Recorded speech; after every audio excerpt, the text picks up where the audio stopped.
just a few quick announcements. Please silence your cell phones if you haven't already. In the case of an emergency, the exit is going to be through these doors, not the doors through which you came. And just so you know, the show is about 37 minutes, and there will be no exiting allowed during the show, just because every door in here is a door that the actors use. And there will be a brief talk back after the show, before which, if you need to leave, you can. We've been working really hard on this show for the past couple months, so we hope you enjoy it. Thanks for coming.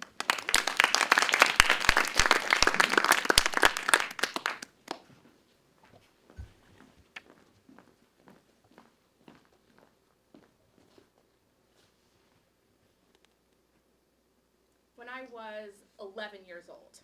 When I was 22. When I was 17. I committed my greatest theft. I did it because I wanted to remember it. It was an important moment in my life. They were going to throw it away anyway.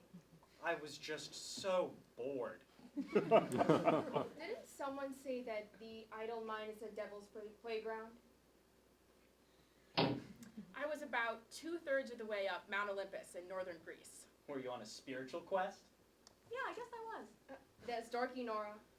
I always loved Greek mythology as a kid, and the gods living at the top of that snow-capped mountain felt so real to me. I beat myself up so much deciding whether to take it. We won a progressive fall term at the third stop, and Mike and Jackson were like, "Do you just want to take it?" So we carried it into my living room. I learned later that we walked right past a security camera.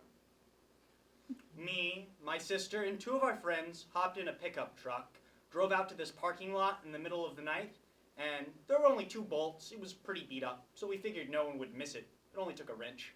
That is the most Texan situation I could possibly imagine. Yeah, it is.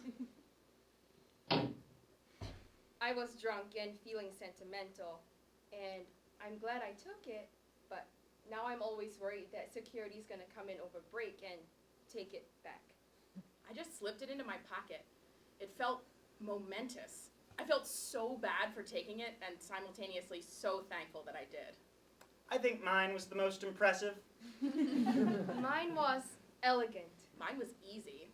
Technically, mine was attempted vehicular manslaughter. Did you get caught? No one ever found out. Except right now. Yeah, I have it in my house. I can show it to you if you want. It's decorative. A small white rock from the side of the trail. A wooden chair engraved with a gold Carleton seal. A stop sign.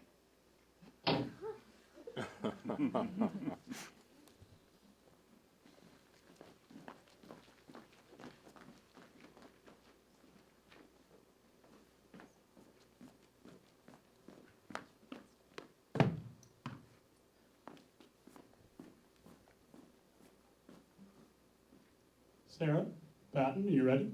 Yep. Yep. Stu. We reach a stew. All right, good. You have until 6:13.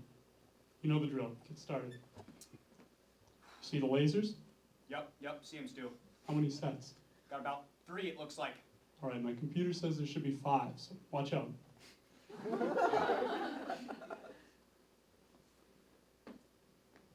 Find the diagonals.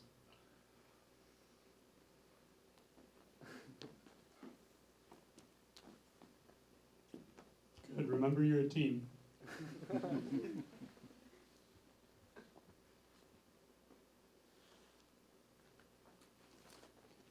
Do you see the button? Almost there, Stu.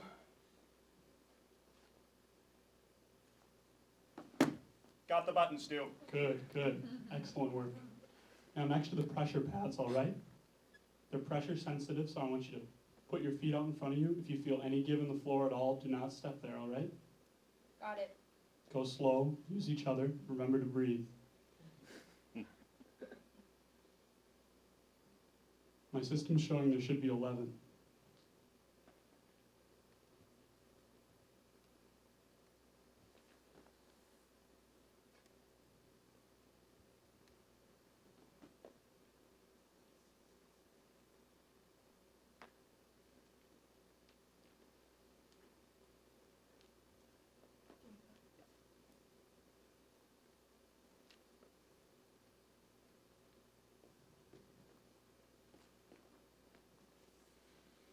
Good. I'm proud of you two.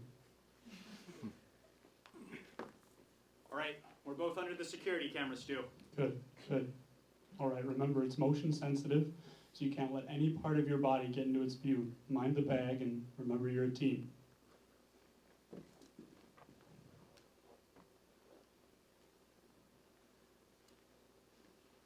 You've got plenty of time.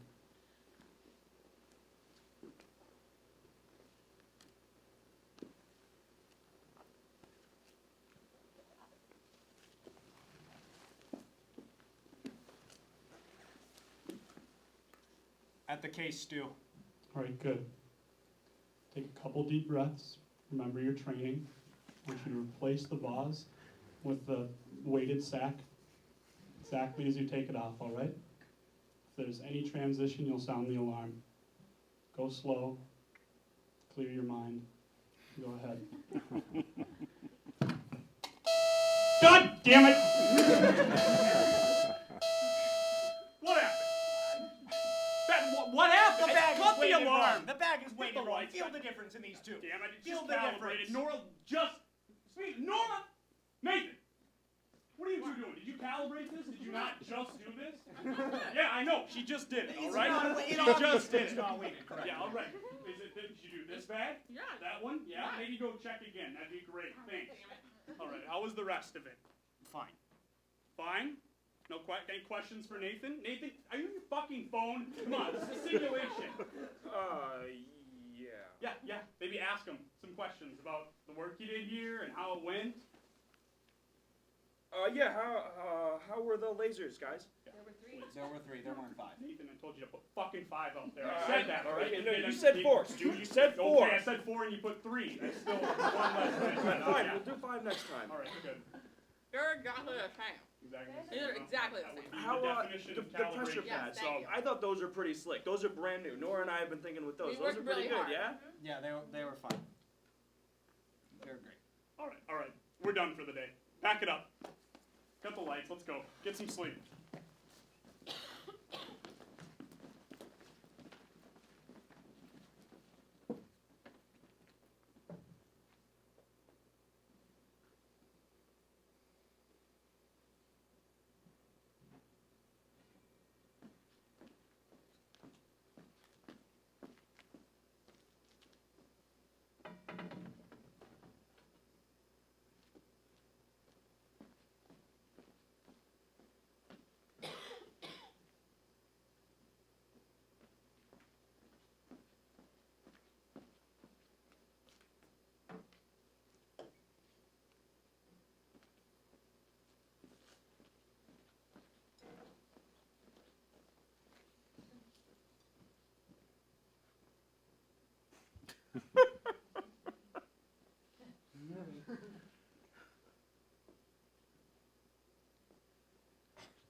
once transcendental and naturalist, my work explores the discourse between contemporary food culture and the postmodern cult of the organic. At once With influences transcendental as and diverse naturalist, as Mark my work Rothko and the explores Yambe the people of discourse Zambia. between I contemporary food build culture and layers the of At once postmodern cult of transcendental and organic. naturalist, With my work influences as diverse as Yellow Mark and black. Rothko Or and is the it Yambe life and people death? of Zambia. Precise I cult layers of of the color organic. in an attempt to Contemporary uncover is natural as diverse as Yellow Mark and Rothko black. and the Or Yambe is it people of life Zambia. and death? I just like Since my formative days as a printmaker and sculptor, I have been fascinated Yellow by the and dichotomy black, that or is exists it in our marsh political and and paradise? social Since universe. my The formative days carnival as a power printmaker that and consumes sculptor, us I've been all and fascinated its by world the of marsh economy and of carousel social and political I am responding to a carnival power paradoxical that consumes phenomenon us that all and its destroys world quality of farce uncanny. called carousel Marx growth. called I'm revolutionary. responding to a paradoxical phenomenon And that so called the is the unfair. banana. Marx A revolutionary thinking indeed, and but so one too that is the is banana. associated with the central question Surrounding of love. our time, surrounding love,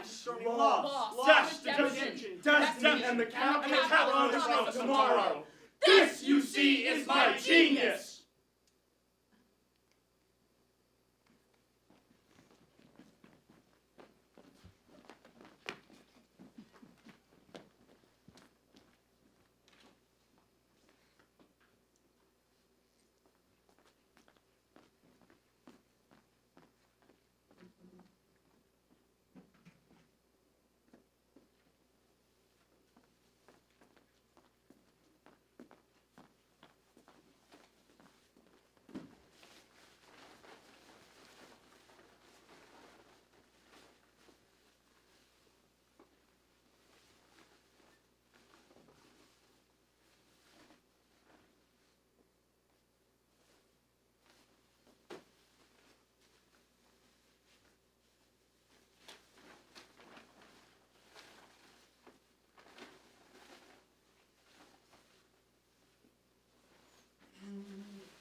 On May 21st, 1945, in an ancient salt mine outside Altasi, two members of the Monuments Men had found 6,577 paintings, 2,300 watercolors, 954 prints, 137 pieces of sculpture, 122 pieces of arms and armor, 79 baskets of objects, 484 cases of objects thought to be archives, 76 pieces of furniture, 122 tapestries, 1,200 to 1,700 cases of books or apparently similar, and 283 cases of contents completely unknown. All were cultural treasures from the destructiveness of war and theft by Adolf Hitler and the Nazis. At that time, the United States had adopted a new policy. Instead of finders keepers in the traditional Napoleon sense, they were going to return all the stolen art. About a dozen monuments men braved the front lines to track, locate, and recover the stolen objects. With veneration and respect for these civilizations of the past, they went within and sometimes beyond the limits of military prudence to recover the stolen art, returning everything to the country of origin that came out of the German occupation. By the time the last monuments men left Europe in 1951, they had overseen the return of some 5 million cultural objects, 4 million of which had been stolen. And while possibly none of the paintings or drawings the American soldier brought home will ever find their way into the Metropolitan Museum. To him, they are vivid memories of the filth and beauty, of the hopes and fears, of the suffering and mercy, and of the life and death. For in no walk of life can man fail to find a richer experience than as he falls under the influence of beauty, immortalized by inspired genius.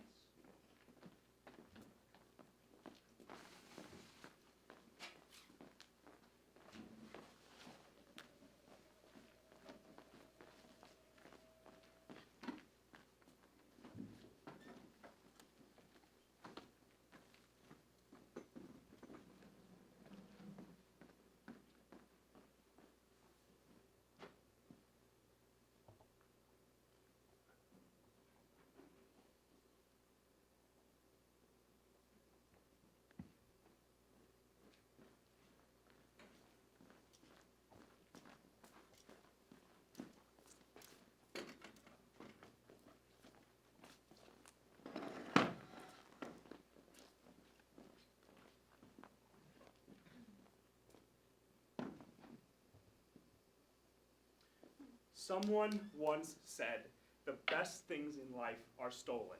Well, if that's true, then boy, have I got a treat for you guys tonight. Up for sale, we have 3 stolen items. Yes, you heard me right, 3.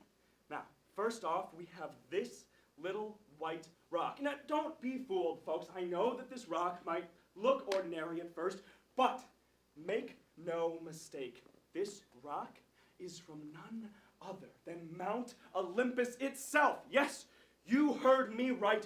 This rock is of the gods. It's about 2 cubic inches of fun, folks, and it even looks a little bit like quartz. Our second item on the menu is this 100% real stop sign. Need someone to stop doing something? Well, this sign is the sign for you. Although slightly used, it is still entirely legible and in good condition. And last, but most definitely not least, we have this genuine Windsor-back colonial Carleton chair.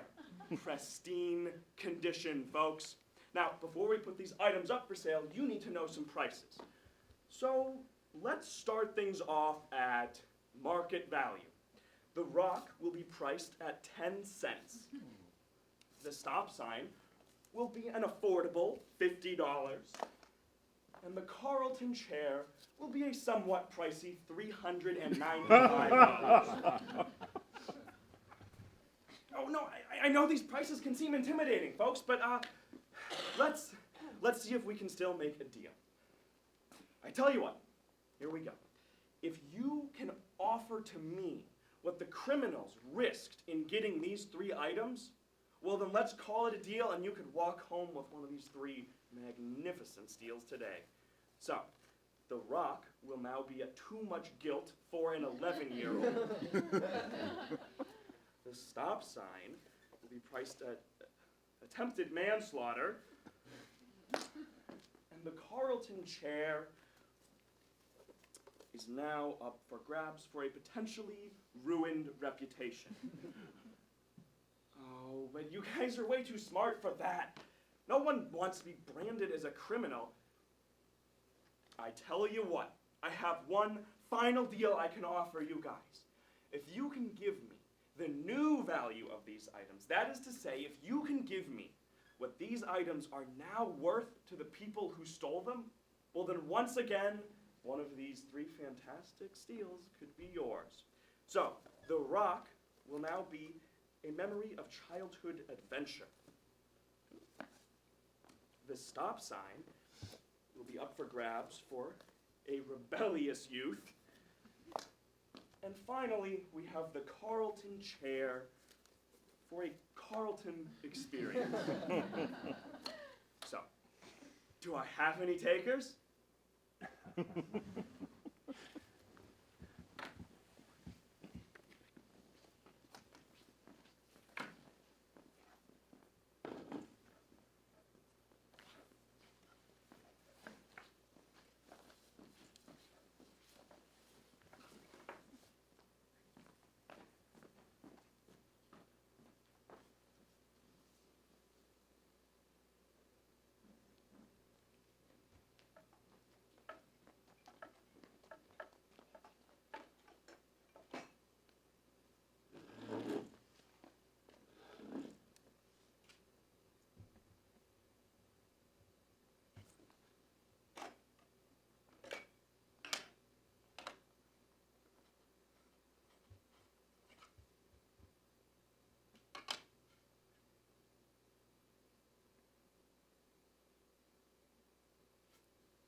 Hello?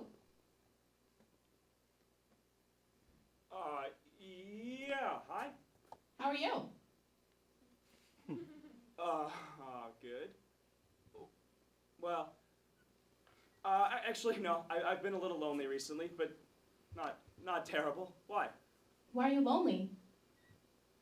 I recently had my heart stolen. You had your heart stolen? Yep. Who stole it? This girl I met. How could she possibly have stolen it? Well, it's actually kind of a funny story. It was the very first time we met. She doesn't really remember, or she didn't remember when I told her. But it was the very first time we'd met. It was last spring.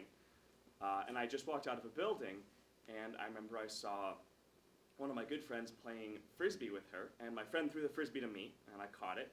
And I really wanted to impress this cute girl, and so I thought I'd throw the Frisbee back to her. And so I took a really long time with the wind-up, and I was really careful, and I just totally missed the throw. It was terrible. I just completely botched it. And I remember thinking to myself, like, the only thought in my head was like, well, that's not going to happen. You can just close that door and walk away. But yeah. But it must have worked out later, right? Oh, yeah. We met again on Halloween, actually, of all places and times. She introduced herself. It was at a dance, and we started talking, and we danced a little bit, and the rest is history. And what was your costume? I went as Chewbacca, as a really big furry onesie. And what was her costume? She went as a werewolf bar mitzvah. It's very clever. I didn't get it at first. She had to explain it to me. She was wearing a Boy Scout shirt and these little wolf ears and a yarmulke.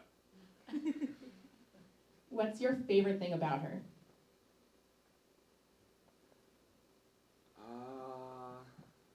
Her eyes. So she stole your heart with her eyes? Yeah, sure, you could say that. And you're okay with that? Yeah, I guess I am. I don't know. Maybe it's like this. You know when you look into someone else's eyes and you see a piece of yourself. Not like you see something you have in common, but you see a part of you that they now have. And you know that it's missing from yourself and that you don't have it anymore, but they have it, and they're keeping very good care of it. Yeah, of course I'm happy about that. All right. Is that everything? That's everything. Thank you. Okay.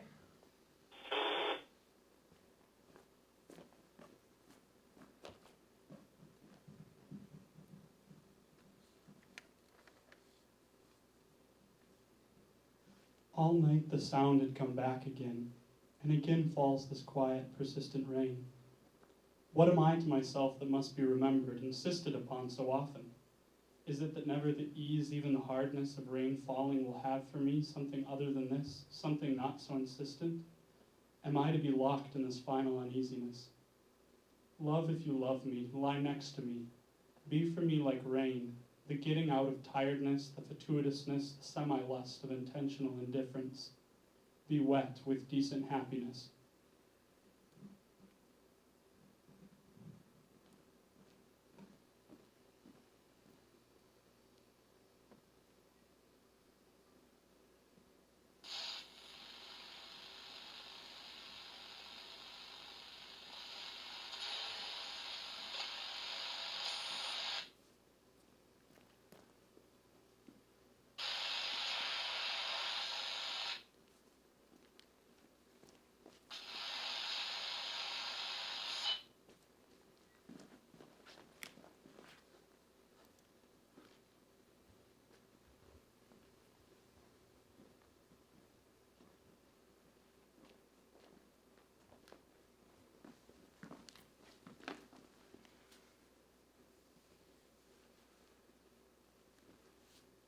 Don't follow me.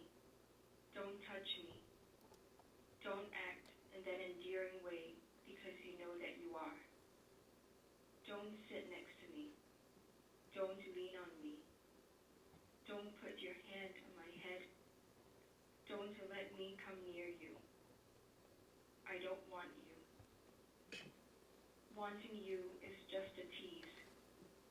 An ugly, painful, heart-wrenching, lonely tease. I'm suffocated.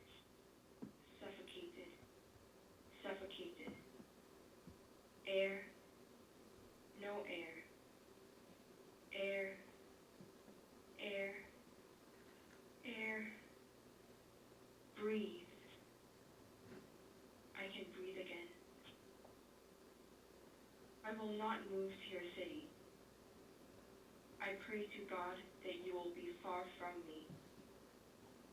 I pray to God that you will be far away. I can't have you around.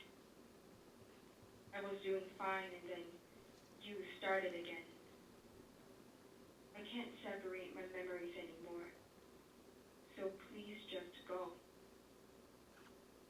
I should have left when I had the chance, but I chose to stay.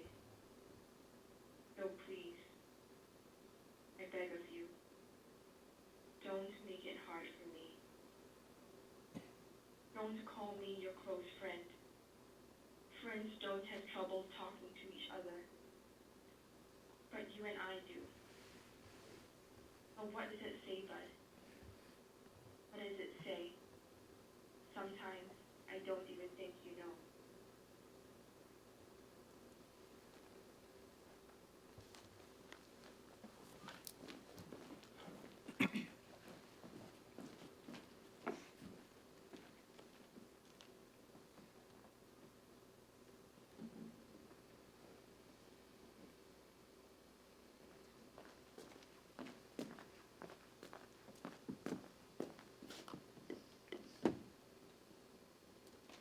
I grew up in rural Pennsylvania in a very small community where I was never involved in romantic relationships and I never really had any interest. Now that I'm in college, though, there are inevitably people who I start to see as more than friends. But I'm a slow mover, and by the time I'm ready to admit my feelings to someone, the other person will inevitably have moved on. My overwhelming doubts always rob me of my chances.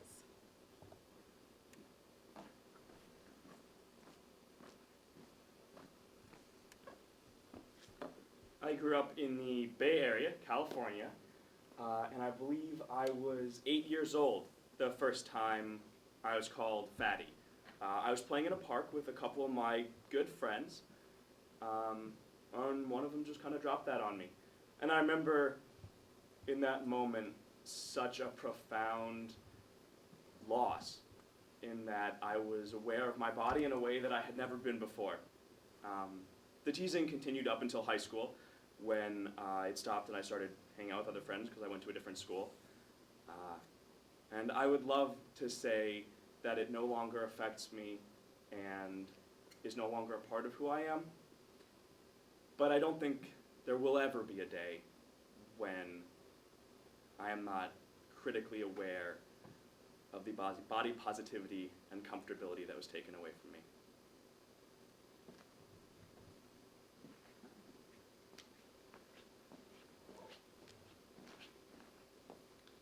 I grew up on a farm in Carrick, Minnesota, so naturally I grew up loving animals.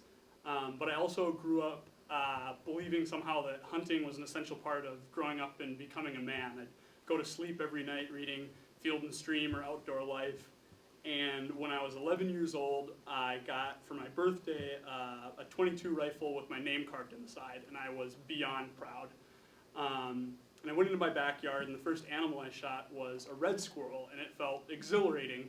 But when I trudged up to him lying in the leaves, I just felt this overwhelming flash of guilt, like what I'd done was universally wrong and just uncaring.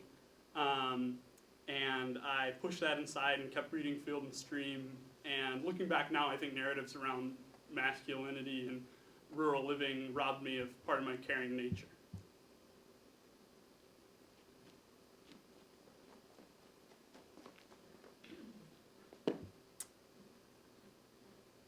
I grew up in West Texas. It's very religious and conservative there, but that doesn't really quite capture what it's like. People there aren't very open to new ideas. And every time something different than the traditional mindset is brought up, it's very quickly suppressed. And I know that we as Americans like to say we have free speech, but that's not really always the case.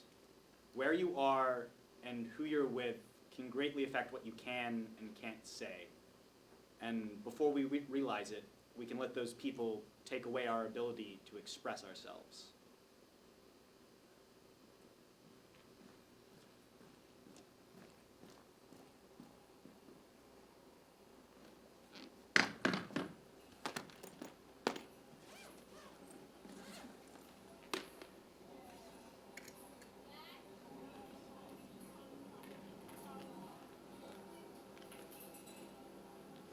Mandarin.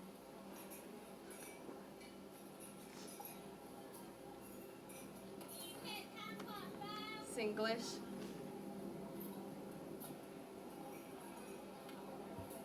My childhood friendships.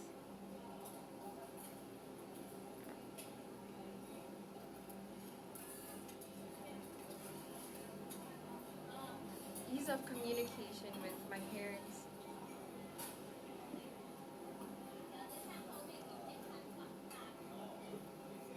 And belonging to Singapore.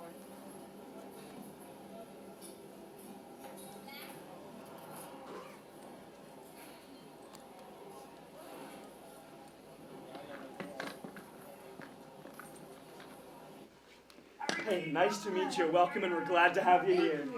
Hi, it's so wonderful to meet you. What's your name? Sarah. Where are you Sarah. from? Great to have you here. We're so Oh, excited. wow. How long was the Nice. flight? Really great. Like 20 minutes.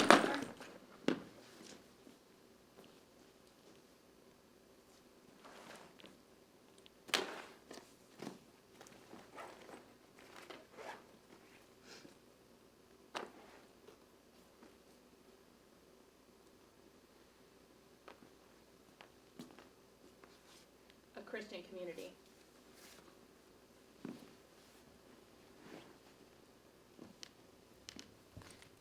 Awareness for your parents' future.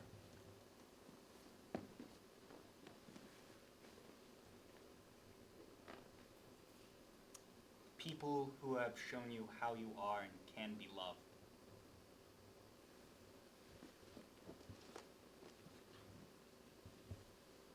The knowledge that you can be anything.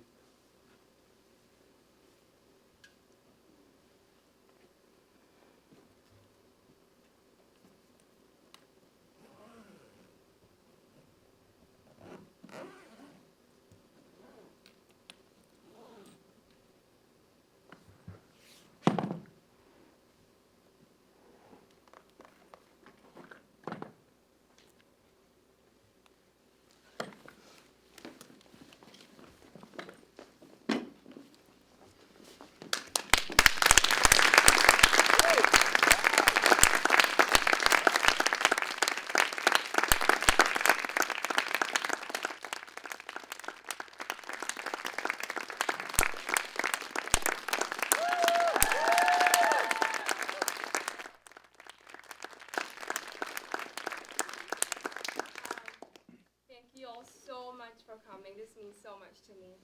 We'll have a talk back right after this and give those who need to skedaddle a few seconds to get out of here. Yeah, so stick around if you want to stay for the talk back. We'll be here to answer any questions, confusions, feelings that you might have about the show. Thank you for coming.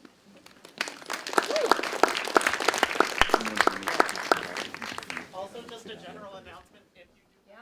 Hi, Roger. Hi. First, congratulations, and I don't know if the audience knows this, but this is sort of a history-making moment because it's, to the best of my knowledge, this is the first time a theater comps was ever devised.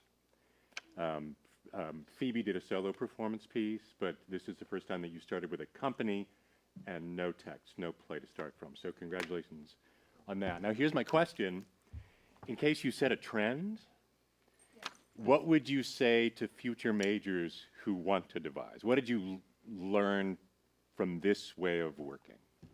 I think I think a huge thing that I learned that I think that cast learned as well is to not be afraid of throwing out bad ideas. Because I know like Roger told me at the start, he's like, you gotta be brutal with yourself, like throw out anything that's not bad.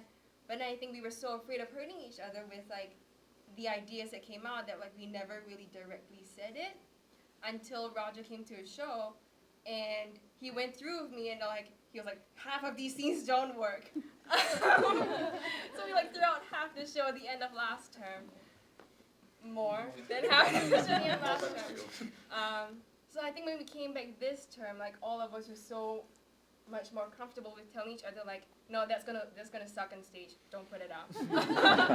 Which I think really helped the process because then there was less like debate going on, which just wasted a lot of time. Because like we rehearsed like 8 hours a week last week, and a lot of time was spent discussing.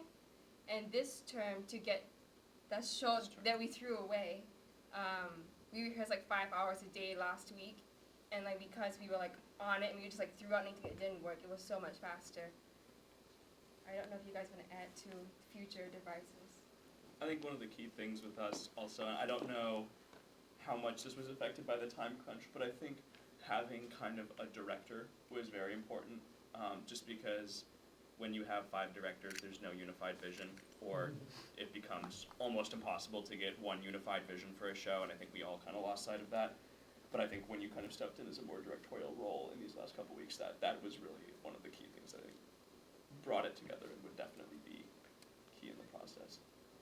I think also, too, on a more positive note, just picking a good company is always nice, because I think we all worked very well together, and it was a really nice mixture of people and talent and ideas, and having the good spread like that, and people that all mesh well together, I think is very essential to the process.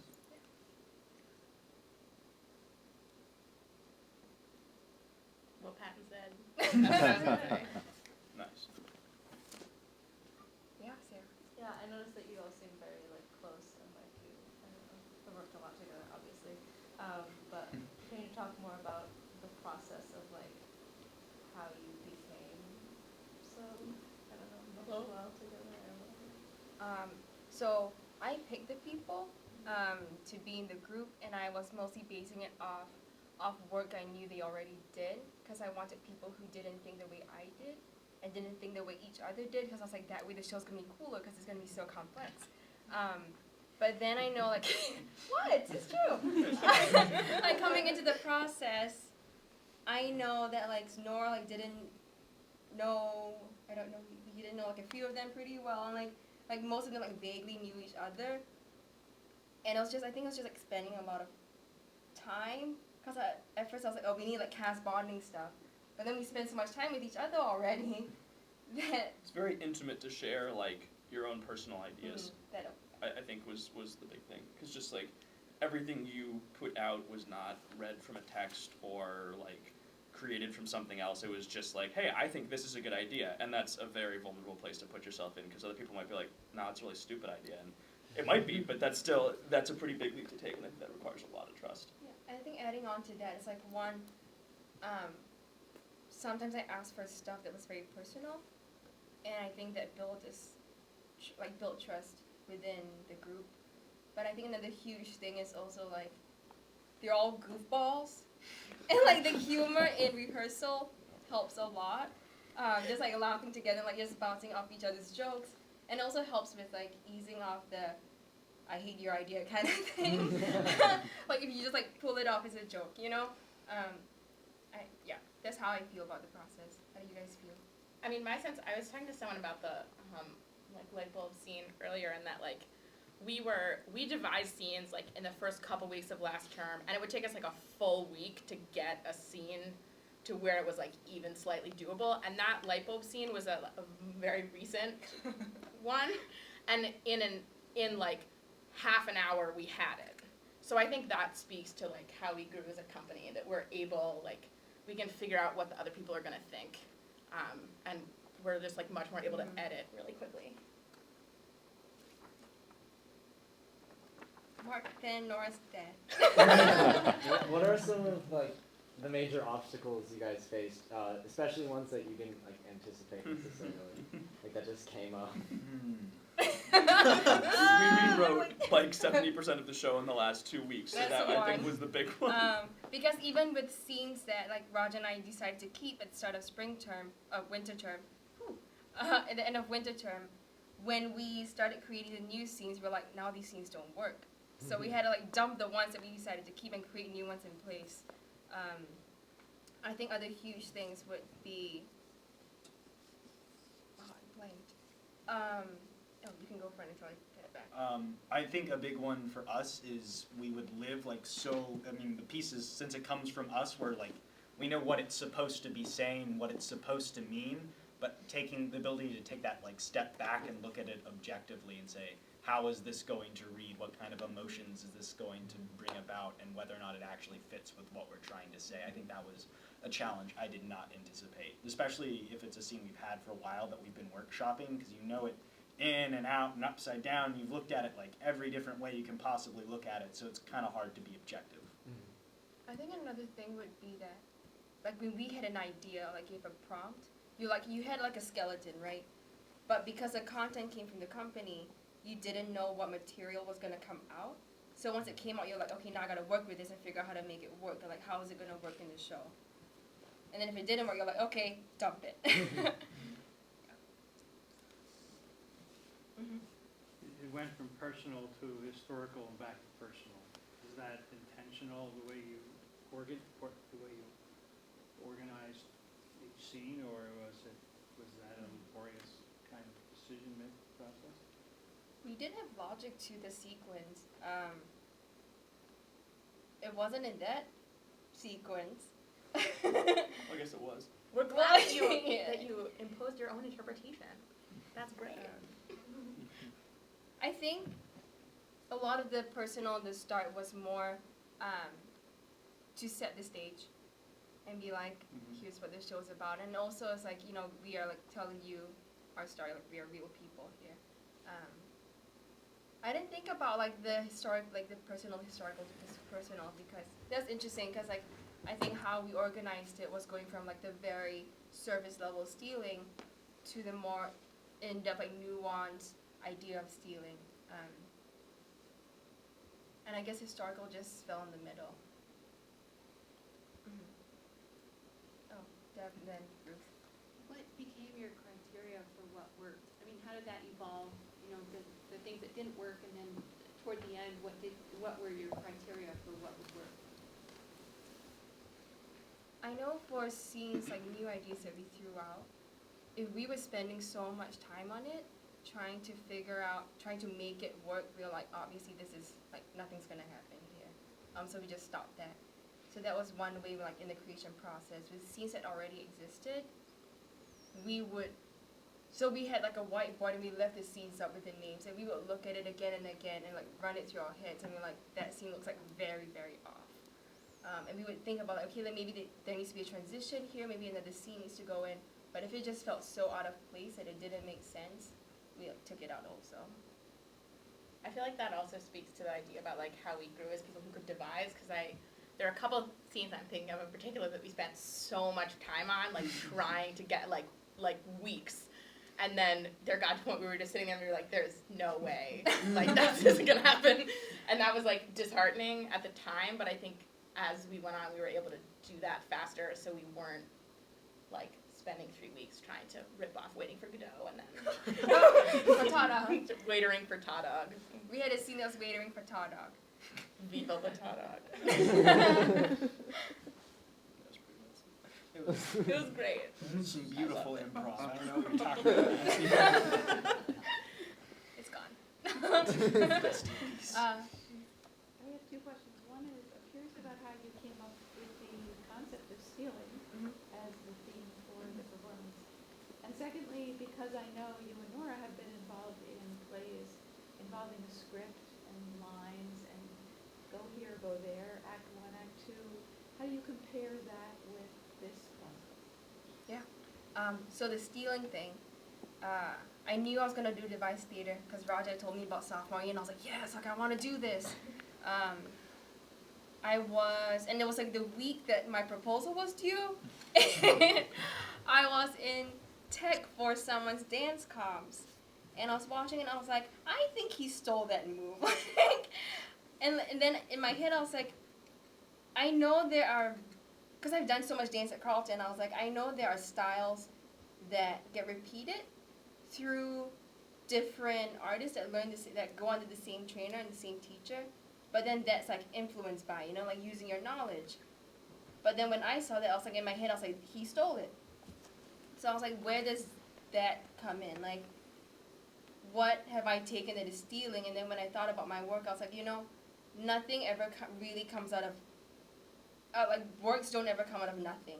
Because it's always going to go back to, like, the training we had and, like, the experiences we had. So I was like, okay, so, like, what's original, what's not original?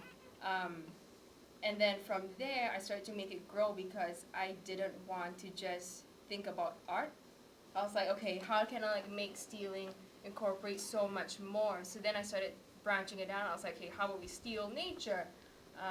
Because nature is so unique. Like, there's nothing that's ever identical. And then the more personal parts, like the personal lives part, came to me more over spring break, which is very interesting. That came so late, but it did. And I think part of it is because whenever I feel like I get very emotional, how I express it is through art. And that's how I found it, I think. The second question, do you want to start with that? So I can drink water. I mean, I'm sure we can all address this. We've all done a play or two. I mean, for me, it's very different because, like, I mean, on the surface level, it changes so much, so you never, like, you don't at the beginning know what the play is going to be. And I think that just, like, requires a different, like, psychological process when you're, like, getting ready and thinking about it. Because thinking about the show, like, there were all these times when I'd be like, oh, like, that's interesting, and this is a thing that I'm pulling from my life, and this is a thing I just saw. And none of that was like, oh, I should have to memorize my lines now. And I think that sort of allowed, like, from my perspective, it was like, I was much more engaged in the process of the show because I knew that if I wasn't, like, if there was a day when I was off, like, the whole process wouldn't work that day. So I was, like, I always tried to, like, be focused on, like, making sure that we were making sense. That sort of went a million directions. But you don't start with a text, which is cool. I mean, also though, I think by the end you do have we have a script and there are stage directions and all of that is in the script. It's a very bizarre looking script, but it's still a script. Mm-hmm. And I think just adding on to that, thinking about it as like from a performance perspective, when you come into a play, you're like, okay, I'm gonna look at my character, I'm gonna read the lines, I'm gonna see what's her backstory, I'm gonna develop it in my head and, like, understand where this character's coming from. So there's sort of a shield, and, like, yes, like, there are moments that the character's vulnerable, but in this one, when you're telling a personal story, is especially vulnerable because sometimes you don't even do that one-on-one, and, like, now we do it in front of, like, 50 people. And I think it's just, like, having that courage to tell the story, and, like, the tone of voice changes, you know, like, you're not trying to characterize your voice to match the character's emotions. You're trying to speak as you, which is so different from, like, a performative voice.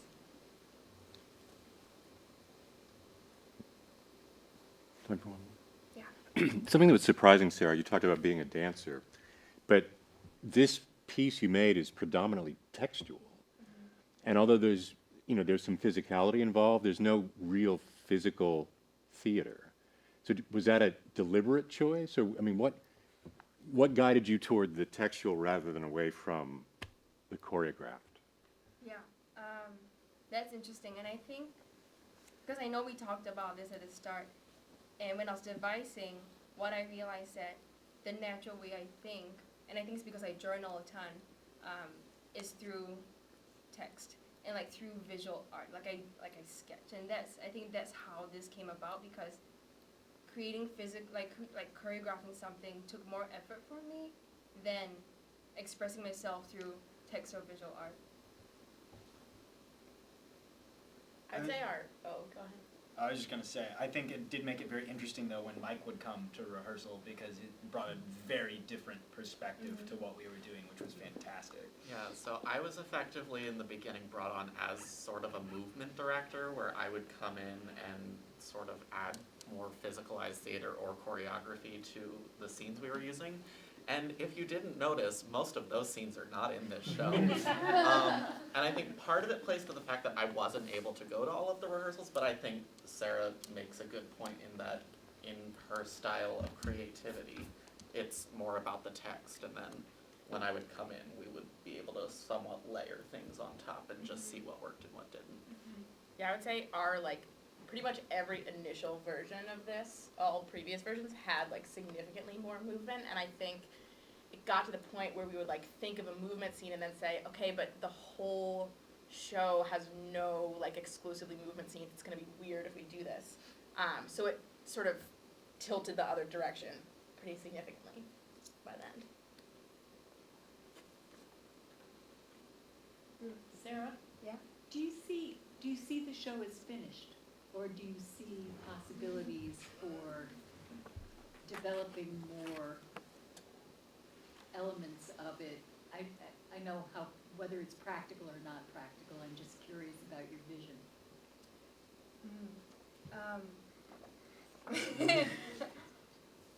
Right now, in my head, it is finished, but I definitely can see how scenes can grow.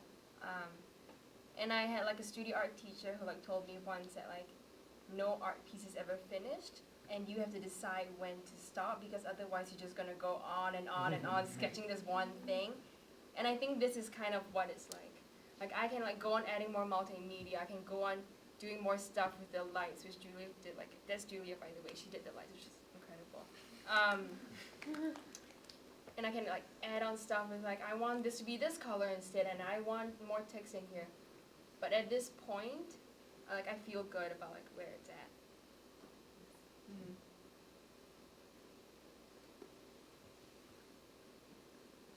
We have time for like one more question if somebody has one. Thank you. Do you have a question? Just a comment. Yeah. I mean, from working with from working with you guys too, and like having seen you guys do other things, like not even individually, but I don't know, just in terms of the performance, I feel like there was things unlocked. Well, I mean, evidently from it being devised, but there was things that I've never seen, like potential, I guess, performative potential that I never even have seen in all of you that came out in this. So that was awesome. Lexi, did you? No, it's fine. No, Lex, what were you gonna say? What was the most rewarding part of this process for each of you?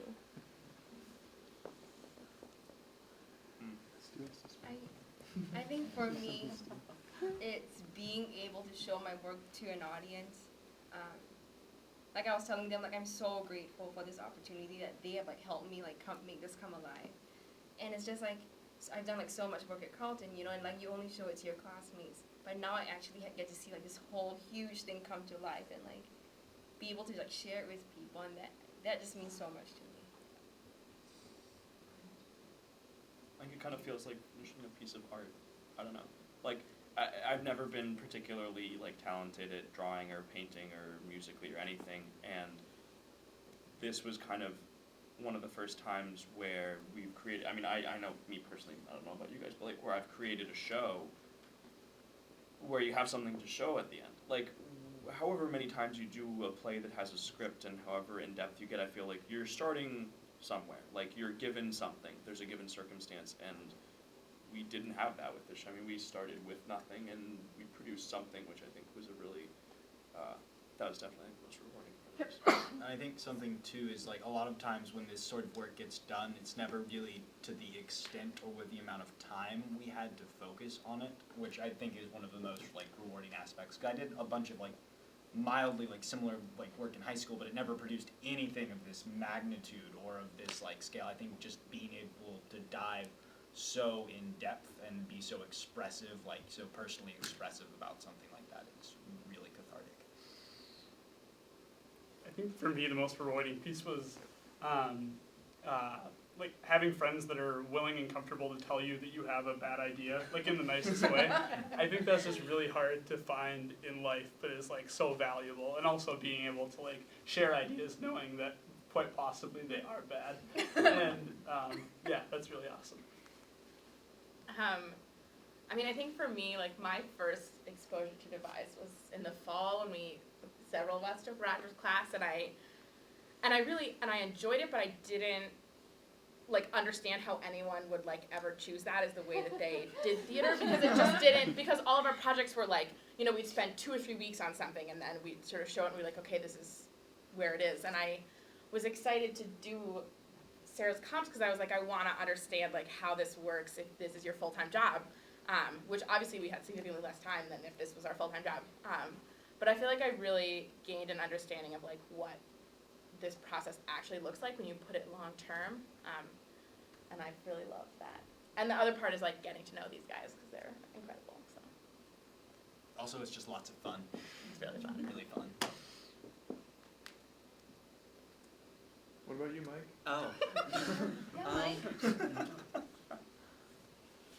I will say I'm working on a lot of projects right now, and this is the most rewarding and comfortable to be working on, just because the process every time we come into a studio is rewarding in some way, even if we get nothing done,